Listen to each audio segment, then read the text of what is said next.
To the Google Cloud, I think in the last session we did a quick recap on comparison of various cloud providers. And I mean, the idea is to start with breadth first. So we want to just give a glance of what products are available in GCP at a high level. That's a 10,000 feet level high. So probably and then comparing parallelly with other equivalent products on AWS and Azure, so that yeah we get a picture in mind. So with that, I think the last session we've gone through accounts, how is account management works in Google. It is just similar to our organization hierarchy, company, folders, projects, and under that resources. Because so summarize anytime you want to create a VM, first it should be under some project, and folder is not mandatory, but it's good to have it when you have a bigger team and a bigger enterprise all coming under one company or building. Folders will make a difference, but otherwise it's not mandatory. So even company can directly have a project and resources also, but the folders is a good way to manage things. And all something common you can put in folders, so that way all the rules that are applied in a folder will be applied to all the projects under that folder. So that way it is easier to manage the hierarchy. Yeah, I think whatever rules that you apply at org levels, that will be percolated to all the projects under that, all the childs under that parent. So yeah, that's how this account hierarchy works. So if you see on the right hand side, we see organization. Under that, let's say a folder called engineering, uh, and we have let's say a folder called IT. Engineering and IT are the folders, and under that again folders like product A under engineering, product B. Under product A we have development folder, production folder, and under production. So these are all folders at this point. Whatever we spoke, engineering, product, development, production, all these are folders. And under production, for example, we have project. That is My Awesome project or My Awesome service. That is the project name. Under this project is where you have the resources like VM, storage, all the other usual compute network, and all the usual resources of GCP. So, and if you compare and contrast with AWS, I think we saw AWS all account. It's very simple hierarchy. There's no bigger hierarchy like what we saw in GCP. Account owner, that's all, and there's an account. So an equivalent in Azure account will have subscription. An account can have multiple subscriptions, and subscription will have resources. That's all. So yeah, so every more or less it's same, but I think the way it is organized is a bit different. So that's the difference on this, and I'm just quickly going through because we already covered this in the last session. Just quick recap. Regions. We also discussed about various regions, AWS, Azure, and GCP. So I think regions is all called the same in all the three places. Availability zones are also same, but just that it is in GCP called zone, not availability zone. But yeah, I think the POPs are same. POPs are Azure. The POPs are the edge caches. The caching location. It's not a full-fledged data center. It is a small mini data center where it will be used for edge caching. So to reduce the latency to traverse the data over the network. It's a caching layer only, so not a full-fledged data center. So yeah, so those are all called POPs. The POPs, there are quite a few numbers. I mean, generally there will be a lot of POPs because it's a smaller investment from all the cloud providers, but they will give good flexibility in terms of caching the data over the network, so that data retrieval from your location to cloud is to and fro is faster. Yeah. So summary of this, we look at the regions wise. Azure is leading, so 60 regions. But availability zone wise, I mean region wise, Azure is leading, but AWS and GCP are almost same counts. Availability zone. So here AWS is leading. This matters a lot, availability zones, because for any service, if if you're looking for a data redundancy, availability zone matters. So this is important aspect also apart from regions. Yeah, that way AWS and GCP are closer, but it is lesser in Azure. Yeah, POPs are like AWS is leading 220 versus 130, 144. Yeah, but summary is that the regions and availability zones, AWS and GCP are almost similar numbers, not much difference, 24 and 70 plus. Okay, so but yeah, these are all everyday changing so data. So this is as of today, but yeah, then compute we saw virtual machines, infrastructure as a service category. So virtual machines like here in AWS is called EC2, virtual machines in Azure, and compute engine in GCP. Like batch, same name in all three. Auto scaling aspect, auto scaling in AWS, VMSS, and here is managed instance groups. And yeah, we also discussed VMware solution, VMware Cloud on AWS, VMware based Cloud Simple, and VMware as a service. High performance computing, parallel cluster, cyclic cloud, high performance computing. Platform as a service, it is Elastic Bean Stack here. So this is more, you give a jar or a binary, you don't have to worry about infrastructure, underlying infrastructure. So that is a managed service from the cloud provider. So in that category, AWS is Beanstalk, App Service in Azure, App Engine in GCP. I think the container side, container orchestration. So it is ECS and Fargate, container instances on Azure, and GCP is Cloud Run. And container image repository, it's ECR, and Elastic Container Registry. This is where you store your all Docker images or container images. There's a repository like GitHub where you can store, upload all your binaries of your Docker or any other container images. Sorry. So ECR, here it is container registry, Azure Container Registry, and here it is artifact registry. And Kubernetes, EKS, and EKS, Kubernetes as a service, and Kubernetes engine. All these three are managed Kubernetes services provided by all these cloud providers. Kubernetes advanced concept where monitoring of multiple microservices. Service mesh is more popular. In that category, it's app mesh, service fabric mesh, and Anthos service mesh. And serverless category, so event driven, it is Lambda. It's called in Azure Functions, and GCP is called GCP Cloud Functions. Database, we saw relational database. It is RDS, which supports many databases. And here in Azure, it is SQL database, MySQL, Postgres, separate names. It's not just one product. But here, yeah, in AWS and GCP are just one product, but under that various categories like SQL Server, MySQL, Postgres.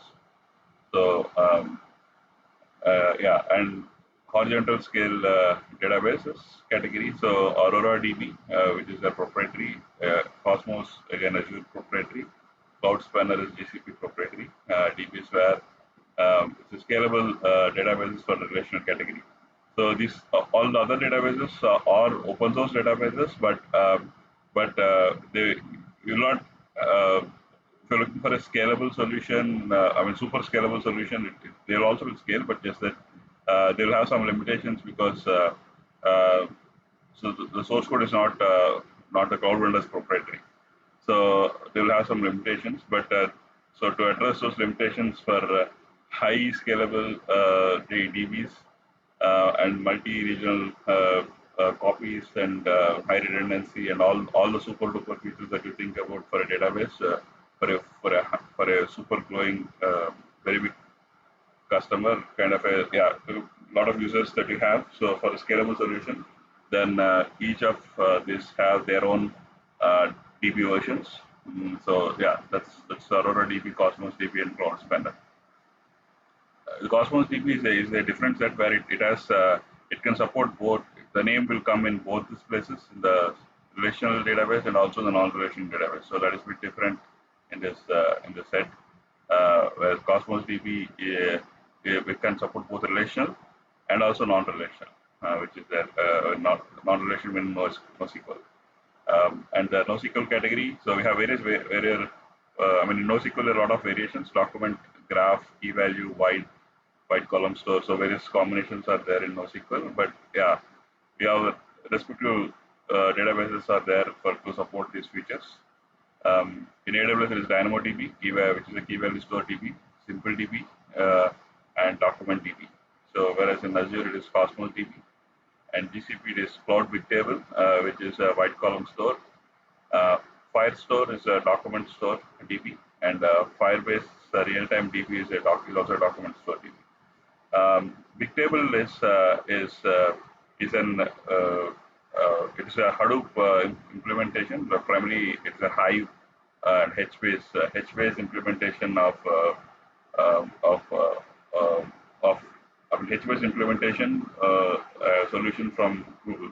So that's it's called it's a Bigtable. But then it is a extension or enterprise product of HBase, Apache HBase, which is an open source DB. Firestore and Firebase, these two are it's an acquired product by Google, Firestore, and so it's primarily for mobile-based applications. This is the most suitable DB, and also for App Engine, GCP App Engine integration is also well suited here. So it's more a real-time databases for a document store requirements. Yeah, so that's about the database side. This is a variation caching. For caching, it is Elastic Cache, and Redis is more popular. So cache for Redis is Elastic Cache also supports Redis, for example. So it supports Memcache and Redis. So here, Azure supports directly Redis cache for Redis, and GCP it is memory store. Memory store is their own Google's in-memory caching implementation. Of course, Redis is more popular in this space, so they have a solution for Redis as well. So Redis Enterprise Cloud, and so it's not a database, but it's a migration DB migration category. So database migration service, which is the name is same in all the three products. So all these tools will help you to migrate your on-premise to cloud, and both homogeneous and heterogeneous migrations, meaning SQL to NoSQL, RDBMS to NoSQL, NoSQL to RDBMS. Even they can also do that conversion also, not just apple to apple. So that's about the database side. Messaging, I think we saw this also we covered in the last section. It is more your messaging and eventing category. So you have SQS, Simple Queue Service, Simple Notification Service, and Event Bridge. So these are the solutions it's primarily for queuing services. So the solution equivalent in Azure is Queue Storage, Service Bus, and here it is all GCP, all cloud pops up. And the event, it's these two are just queuing services.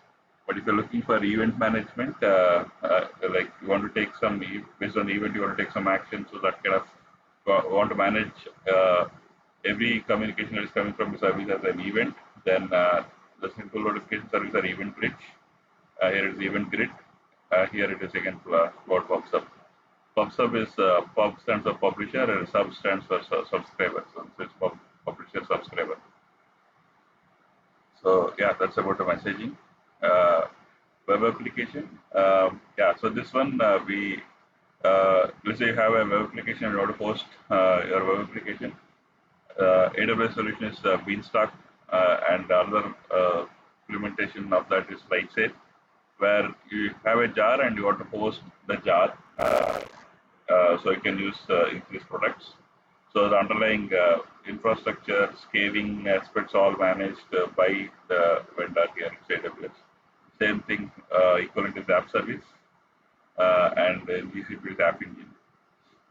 And let's say once your applications are growing, it's not easy to manage the APIs. So let's say you have a lot of APIs, then managing APIs, the solution for that is API Gateway. In Azure it is API Management, and GCP is APG. So this is also an acquired product, I think, but it supports well so it now has a lot of integration with GCP, other services right. And then yeah, and then as part of web application hosting, we will have a lot of images to images will take generally a lot of time to load, especially when your user is in a far location compared to where a server is hosted. So in that case, to cache the images and to load the data faster on the browser. So generally the images will be cached in edge cache locations. So that's why it's called content delivery network. So it will all the CDNs or content delivery networks solutions they use generally the edge cache that we saw in regions and zones where there are a lot of POPs we discussed. These POP locations are generally helpful to cache your images and load the data faster, irrespective of where you are, the end user where he is, how far he is from the server. It's all the traffic will be routed to the nearest edge cache first, and from there, if the data is already there in the POP location, it will load it from the POP location. Uh, unless if the data is not there, then of course the POP location will talk to the server, which is very far location, get the data. So that way it is all data is cached and the images will load faster. So for that category, it's called content delivery, and in that space, CloudFront in AWS, content delivery network CDN in Azure CDN, and GCP is Cloud CDN. So and load balancer. So here, even I mean, when the load is more on the web application, generally there will be load balancer that will be maintained and it will route the traffic to the other nodes based on which resource is free. So in that category, load balancer play an important role. So in that case, it is in AWS it's Global Accelerator. In Azure, it is Azure Front Door, and here it is Global Load Balancer. Generally, these are all used for receiving the traffic from outside. So this will be the global load balancer. The load balancers can be, it depends on the architecture. It can have more than one load balancer also for in a given architecture. There will be also internal load balancers. Also, we can keep external load balancers. I think here we're talking about external load balancer where the traffic is called global. So a global accelerator or a global load balancer can accept the load from it's a single point where you can hit any traffic that is coming. Will first hit the global load balancer. Based on how your architecture is, you can even split that the traffic from global load balancer to the local load balancers also. So it's also possible to have multiple local load balancers or also called as internal load balancers. But yeah, we have both these options, and all these cloud providers support both global and local. Yeah. So that's on the application. I think so. I think this is what we covered in the last session. It's a quick recap. But I think now let's start with networking. So the networking is a broader tool set. I think if you see it's going more than 2 slides. So the networking in this space, I think it's growing very fast. One of the fastest growing services in the Azure, and a lot of competition in this networking space. But yeah, so I think but all this AWS started first. So they introduced the concept of VPC, isolated private network, where you can have you can isolate your network boundary so that all your resources within that boundary cannot talk to an outside world for security reasons. So for that category of isolating the boundary of the private network, in that category, AWS answer is VPC, Virtual Private Cloud, and here it is Virtual Network, and GCP it is Virtual Private Network, VPC. So and the DNS category, so where DNS is like managing your domain names, for example, your google.com or yeah, facebook.com. So these are all various domains. So whenever you want to purchase a domain for your organization, so usually you can approach any cloud, any third-party provider. Also, you can buy domain like GoDaddy or any other vendor. But even this, you can also buy from these cloud vendors also. It's not just buying the domain. Domain generally this DNS management is not just domain only. It has also other features like routing the traffic to or integrating with your load balancers or integrating with your web application firewalls. All the integrations are all additional advantages. So it is always a good idea to uh, buy the domain with the cloud vendors if you're already having yeah, having a contract with this cloud vendor. It's good to buy domains from them so that you have the additional advantages rather than buying it from outside. So in that case, the Route 53 is AWS domain management, then DNS and traffic manager, Azure DNS and Azure traffic manager on this space, and here it is cloud DNS. And yeah, generally this if you come to the hybrid connectivity aspect, very very important thing. I think the recent innovation in this space in this cloud is the private network data transfer, meaning the data will not be traversing over internet. So that is one of the great innovation in the cloud space in the networking, which I think all the cloud vendors are into this journey. And so in that case, direct connect is one solution where this direct connect is an AWS answer where especially when I mean generally in this category you want to in hybrid connectivity you have data center and you want to push the data to cloud. So in that space and but you don't want to go via the public internet because it will have some bandwidth limitations. Everyday traffic will not be the same. So it depends on how many people are using the network at the same time. So that is one of the drawbacks in the public internet, and also it's not secure. So for that use case, generally they have dedicated lease line or private network will be there. So that's where this hybrid connectivity plays a role.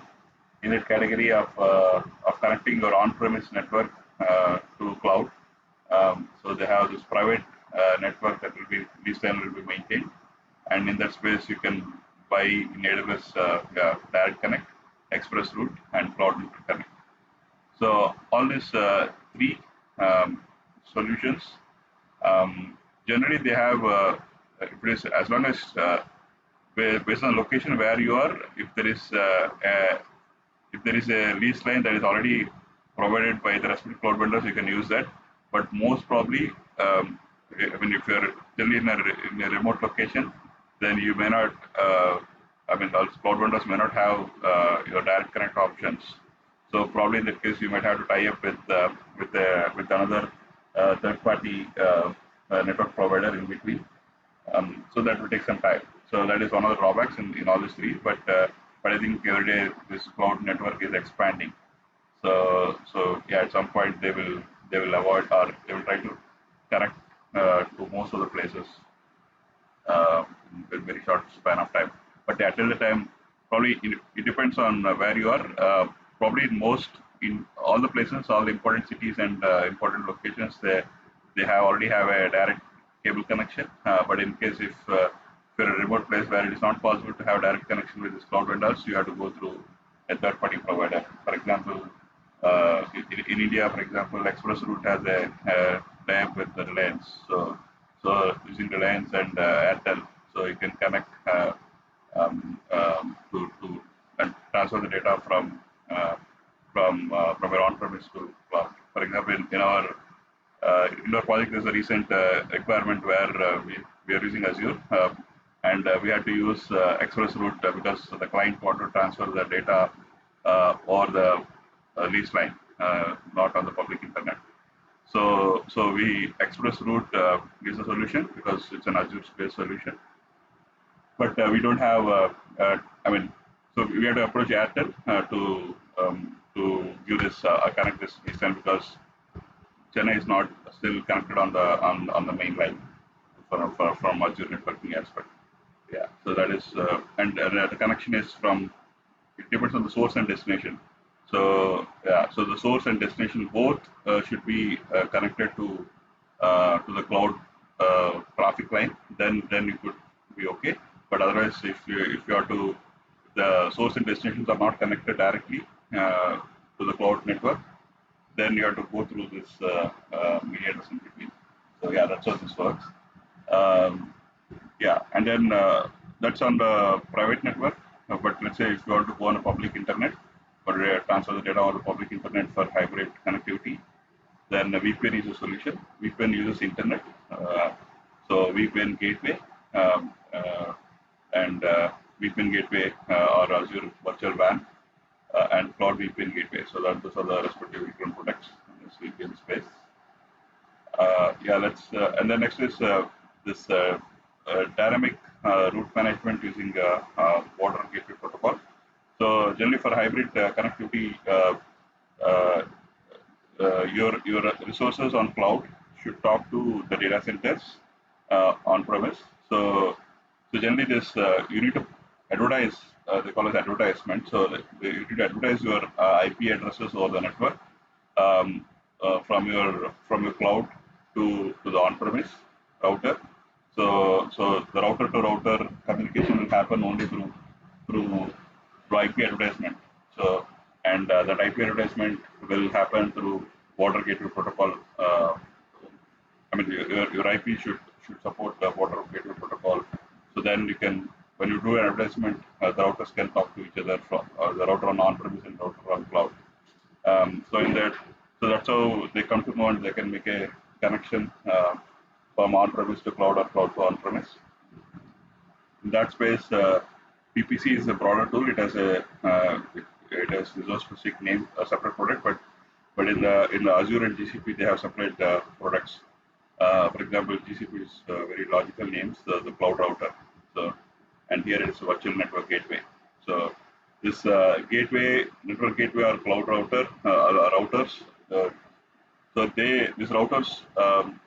There are two routers on when I especially create this network between on-premise to cloud. There will be a router on the cloud and there will be a router on-premise, and they advertise the IPs on both sides, and that's how they communicate with each other. And all the configurations and the route all should be configured on the router, and that's how they interact and transfer the data packets for the network. So yeah, so that is important area which is actually growing because now a lot of machine learning intelligence is also added into these products nowadays to make this routing faster and efficient. Uh, yeah, the next is load balancer. So load balancers in any product in Google, any product in cloud, we discussed earlier that there will be network load balancers and web load balancers. Network load balancers they support at layer 4 in OSI model. So that's where for network-based load balancer they support generally the protocols like TCP or UDP, whereas your web they talk HTTP or HTTPS. So for network load balancer TCP UDP protocols, the solutions are the network load balancers on AWS, Azure is load balancer, and here is network load balancing. But whereas if you look for HTTP traffic, HTTP or HTTPS traffic, which is a layer 7 OSI model, so then in this case, it is called application load balancer in AWS, and application gateway or front door or traffic manager. There's the three products, but they support at different levels, but they all come under the load balancing area. I think we saw during the Azure. Yeah, Azure is, I'm not going to the details, but this global load balancing is primarily it supports for HTTP, HTTPS traffic. So, I mean, generally, in any load balancer decision, when you have to introduce with your architecture, I think you should decide whether what is the traffic, whether it is HTTP traffic, the HTTPS traffic is okay to, or is it network-based traffic. You should make a decision based on that. You should come up with the respective solutions. And also load balancers is not just one way. We also discussed that there will be global and there will be a local. So yeah, so you have to make a call based on how the data is flowing from outside to the database, underlying database. Next is content delivery. So in this space, I think we also discussed this. I think it's more caching the data. This also comes to networking aspect. Also, we discussed this in the web application aspect also. This CloudFront, where it caches all the network in POP locations. So CloudFront, CDN, Cloud CDN. That's on the networking side. Then yeah, and then the traffic, how we it is it's important in the cloud space to decide or tell what should be the security filters and which IPs and ports should be open and how the traffic uh, should should be traversing across. So meaning from one for let's say we're creating a virtual machine, and you should tell which ports should be open, inbound ports and outbound ports. Uh, so only whatever you enable it, only in that port only that the data will be traversing. For example, if your application is running on port 8080, by default port 8080 will be disabled on Azure VMs. Sorry, any VMs doesn't matter in any cloud. So you should explicitly tell what port has to be opened, and also it could be an inbound port or it could be an outbound port.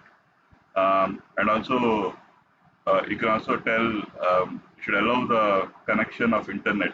For example, you want internet traffic to be coming on your VM or not. So or if your VM is internal inside the subnet, then internet may not be there by default. So you need to enable or disable all these features.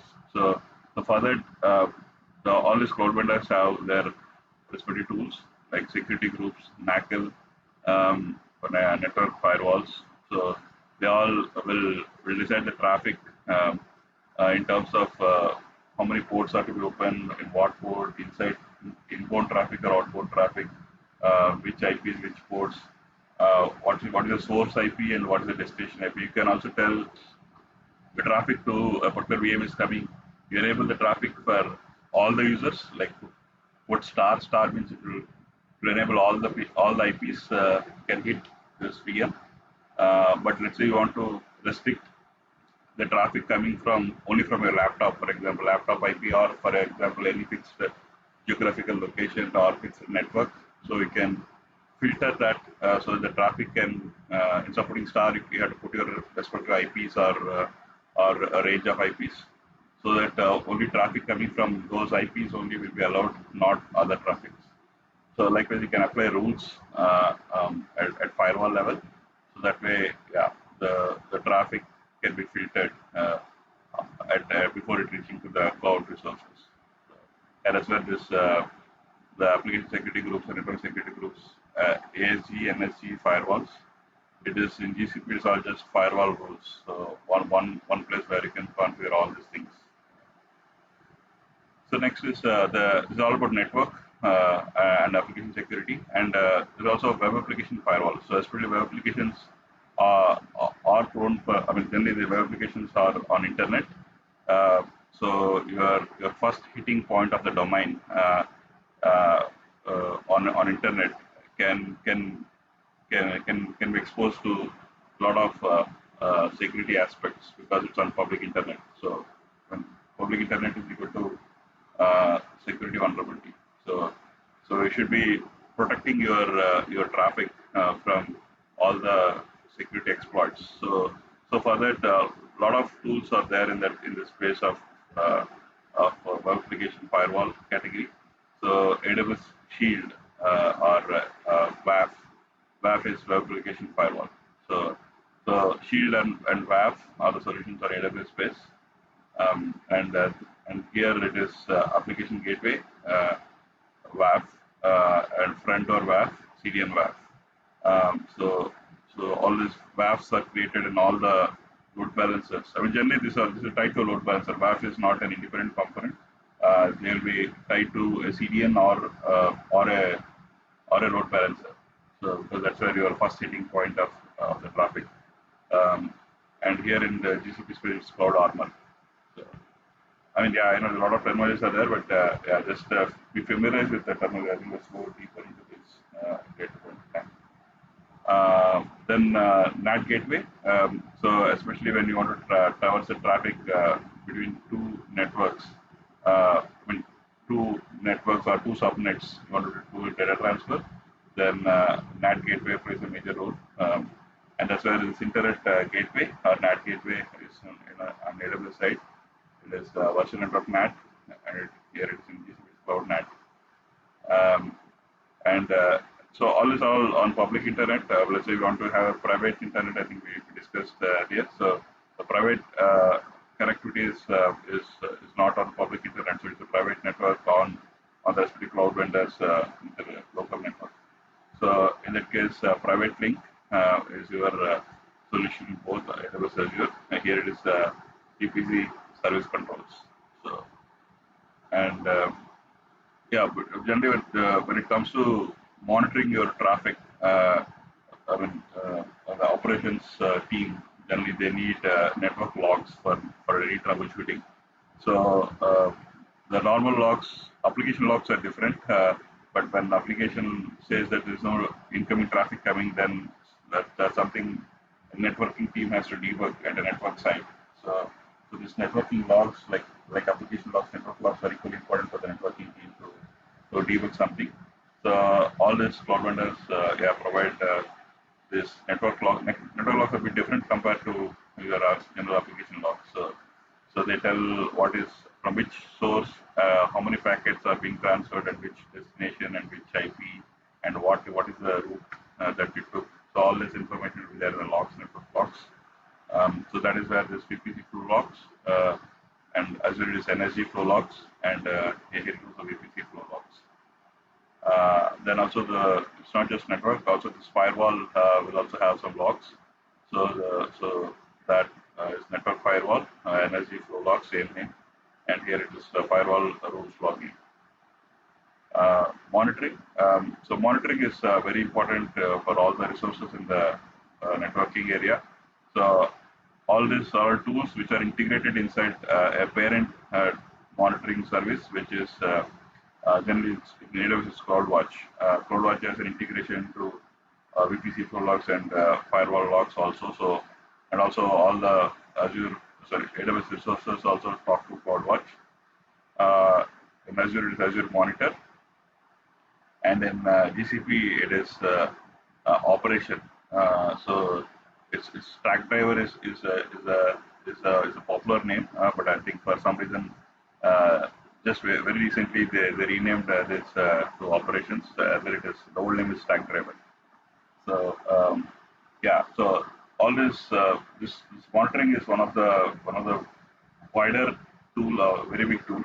In fact, I mean it has integration to all the GCP, all the respective products, because um, all the products, I mean, it has integration to VM, to storage, to networking, to everything can be monitored in one place. Probably there will be sub-components inside, but this is a parent monitoring tool on all the three sides. So yeah, and then network monitoring, network manager, network watcher, and network intelligence center. So this is, I mean, most of the products nowadays, all the machine learning intelligence are all pumped into this network monitoring, because this is an area where it's perfect suit for machine learning to understand how the traffic pattern is, and yeah, give suggestions and improvements.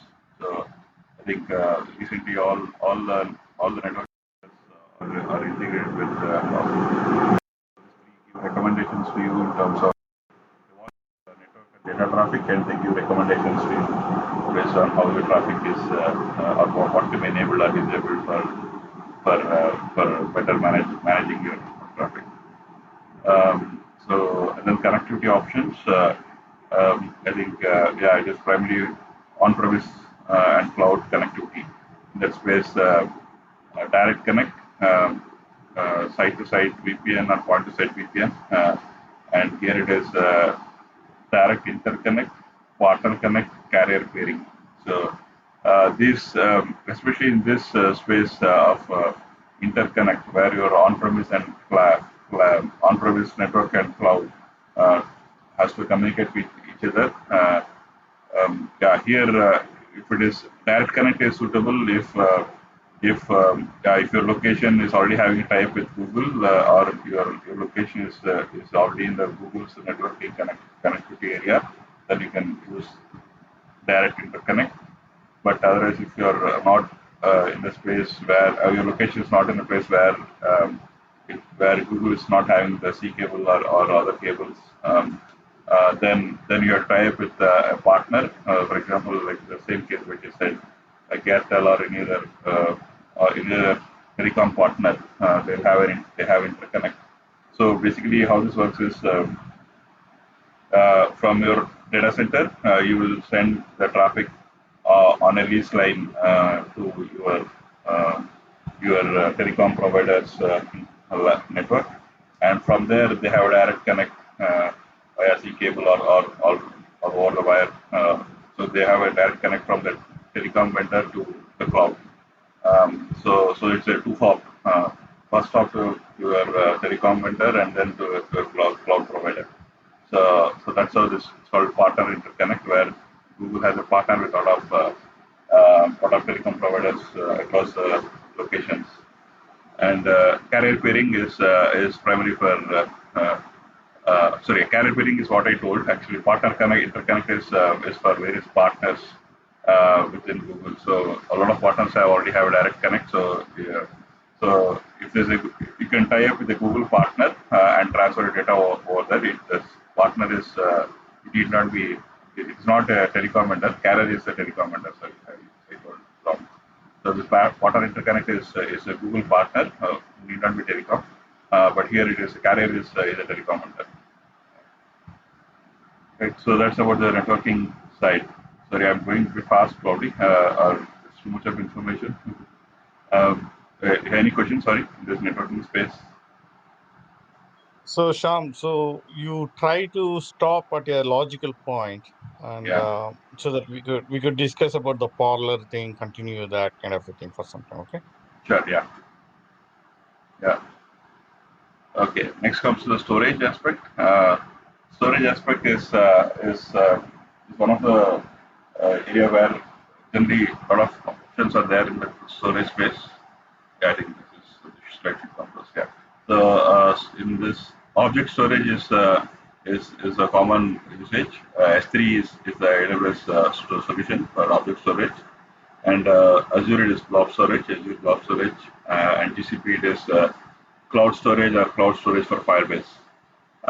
So cloud storage is where they provide a lot of, it's similar to S3, where you can store the data in terms of buckets, and you can create folders, and you can store the content and upload, download data to the buckets.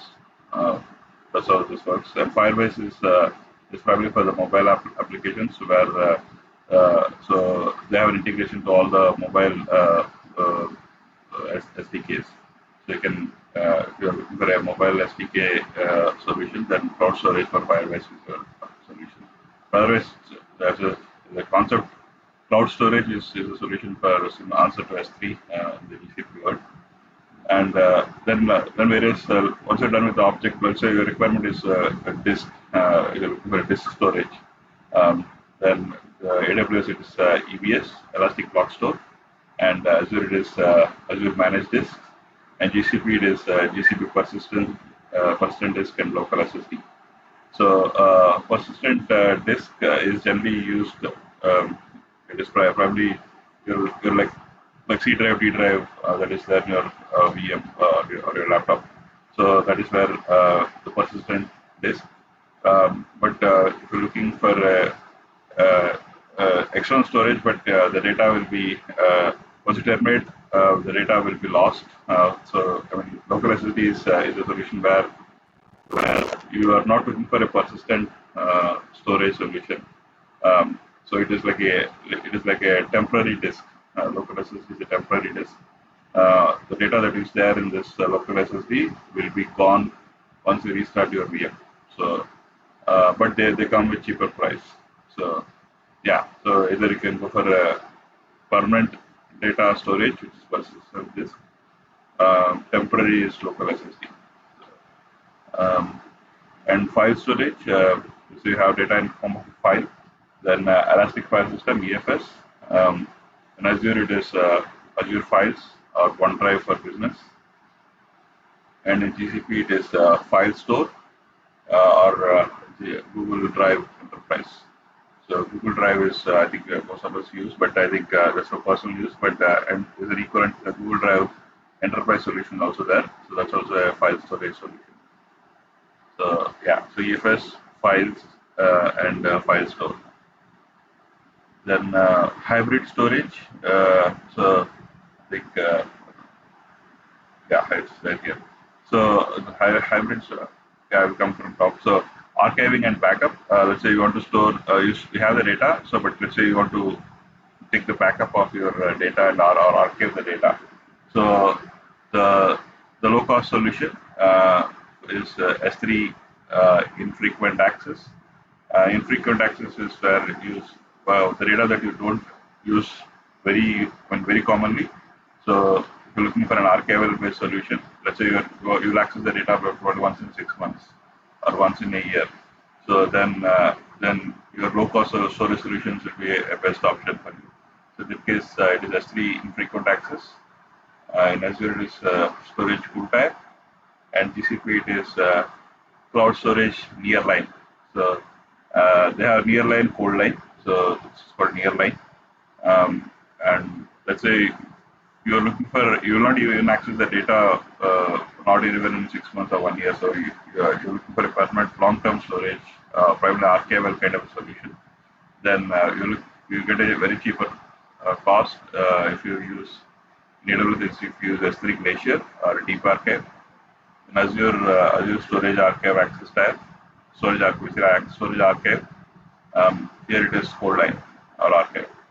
So these are your cheaper archival solutions. And backup. So it is looking for a backup of this data, then backup. This is all equal product that I see in the GCP side. Um, and bulk data transfer. If you're looking for transferring the data to cloud in bulk, especially to storage solutions, then for transferring large amounts of data, then AWS import export disk. Same thing in Azure. In GCP is transfer of times. But these are all for transferring the data in GBs. But if you're looking for transferring the data in at a petabyte level, like extra large of data transfer, then import export Snowball, Snowball Edge Mobile, so Snowball Edge Snowball Mobile. So these are your solutions. Here is data box in Azure. Here it's same transfer of frames.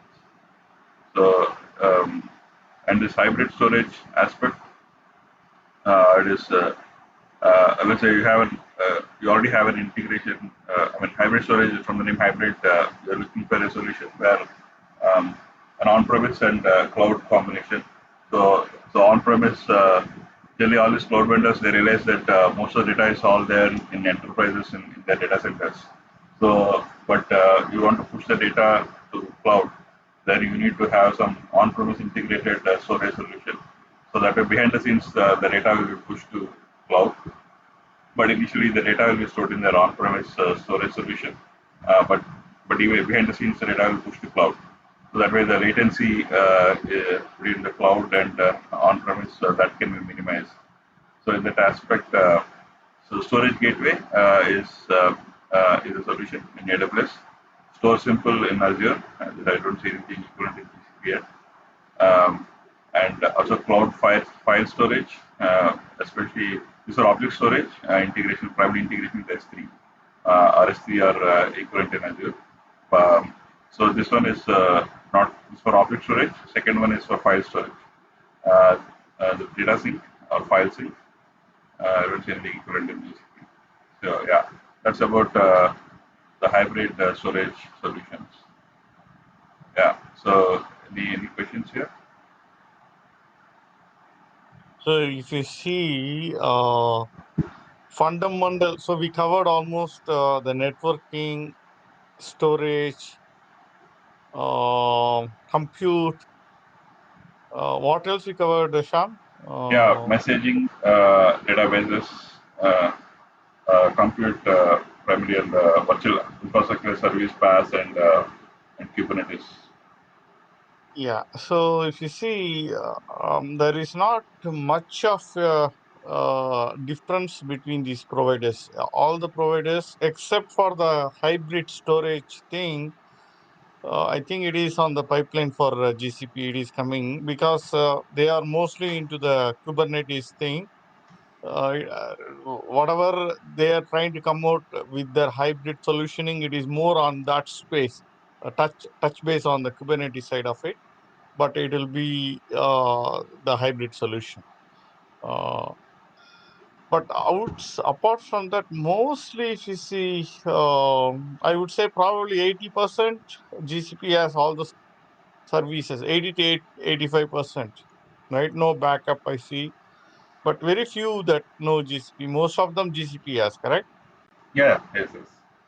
I think this actually gives a very good idea in terms of uh, GCP, even though it just started, I think it is ramping up. So I think probably 1 or 2 years from now, so yeah, it will compete uh, to the level of AWS. But right now itself, they are not missing too much on the foundational level, correct? Yeah, foundation is nothing different. I think so far I didn't see anything missing in all the foundation services. In every yeah, we could find except the storage aspect. We saw everywhere they have a solution equivalent. Right. Yeah. So I think where the cloud providers are going to have an edge is on their solutioning side of it, big data services and their AI services, machine learning AI services, and IoT services. Uh, so yeah, since AWS has the foundational services, they are pioneering on this, and they made the whole thing. They demonstrated to the world, right, that this is the possible way to do, right? So they have an edge to do that innovation more on the AI space, and they are also on the IoT space now. Um, uh, and there are some things around the gaming solutions. Also, there are services coming out. On the, say, for example, for gaming, if you want to have create your own application architecture on the cloud native way, you will be choosing the DynamoDB and equivalent in other cloud providers for the storage, and similarly for edge location and so on. So you could do it on your own, but they are trying to stitch the SaaS model so that if you have this kind of a game, then you use my service. You don't have to develop all these things. You just have to customize kind of a thing. That is something also interestingly happening. Um, but one thing with the GCP was like, since they are pioneering into the Kubernetes side, right? That is the killer in the next 5 years. Whichever application, Oracle or Sybase or even any application for that matter, right? Even Microsoft-based applications, right? Most of them will be moved into the stack of a Kubernetes. It's already happening. We didn't know that. Redshift is currently moving inside into the EKS, and so all the application in every cloud provider, whatever they are hosting right now, they are trying to move that into the Kubernetes. Whether, even though it is a competitive market, even though it came from Google, right? Now it's becoming open source and so on. But still, Google has an edge on that because they are the one brain behind that, and they contribute heavily on the new stuff. So I think Google is going to penetrate through that means, even though they came late in the game, through the penetration of that aspect. In that case, if the big companies like Microsoft and AWS are moving their internal services, then you and me and all the medium-sized company, small-sized company, big size company, enterprise company, every company has a value going towards that approach because of the unlimited scalability. It's a raw compute. So we didn't talk too much on that, but in summary, the innovation is you get a very raw compute, on-demand raw compute, and you don't have to write anything for that. It's all there within the framework, and it kind of brought up by the EC2 with all those uh, ASG, right? Load balancers and what is that, Sham? th- th- Through the EC2, the way it can scale, correct? It can scale number of machines, auto scaling. Auto Sorry, scaling, yeah, yeah, yeah, auto ASC, scaling. ASC, yeah. See, the concept has come by this concept has come. If you think about it, is the innovation happened in the AWS space 10 years before, right? When the EC2 came, people were not taking so seriously. But when they say that EC2 can scale on your demand without you knowing about it, and you don't have to pay for what you're not using,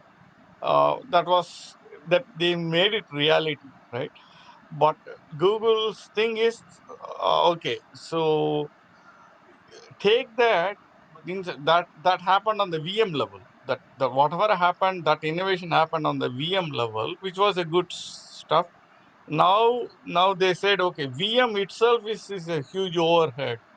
Can we do it on the application by application, or within the application there are smaller microservices? Can we scale the microservices on the demand kind of a thing? Yeah, so I think through that premise, GCP is going to penetrate, because I would say that most of the application are going to be YAMLified. That's what. So the like a JSON, there is a YAML where you specify the stuff in Kubernetes, and whether you like it or not, every aspect. For example, GitHub is trying to get into the Kubernetes way now. Jenkins is having a Jenkins X, and any load.